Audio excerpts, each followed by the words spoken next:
L'équipe, j'espère que vous allez bien. Comme vous le savez, le Real Madrid et son président Florentino Pérez sont en train d'essayer de trouver un successeur à Arbeloa.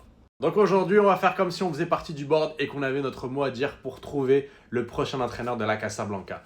On a Didier Deschamps, on a continué avec Arbeloa, la possibilité de faire José Mourinho, Zinedine Zidane. Zinedine Zidane, les gars, on sait tous très bien, équipe de France, donc on peut déjà d'ores et déjà le mettre de côté. Jürgen Klopp, il n'a pas très envie de venir reprendre un banc. Il n'a pas envie de continuer d'être entraîneur pour l'instant.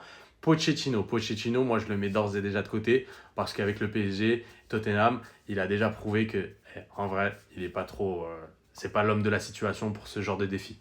Maintenant, il nous reste José, Arbeloa, Didier Deschamps. Didier Deschamps, l'expérience, très grand sélectionneur, entraîneur aussi avec l'Olympique de Marseille, Coupe du Monde 2018 vainqueur, 2022 finaliste de l'Euro.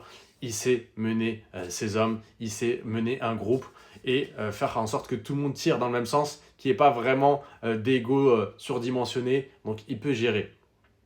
C'est un fait, les gars. Moi, personnellement, je n'en voudrais pas. Ensuite, on a Arbeloa. Arbeloa qui a montré énormément de lacunes. Quand tu fais sortir ton joueur Brahim Diaz qui fait plutôt une bonne partition face à Bayern Munich et que tu nous fais rentrer Kamavinga qui est en total burn-out, qui ne va pas bien, qui tu sens qu'il est complètement à côté de la masse, de la plaque, c'est une erreur. Ça fait partie de ses erreurs.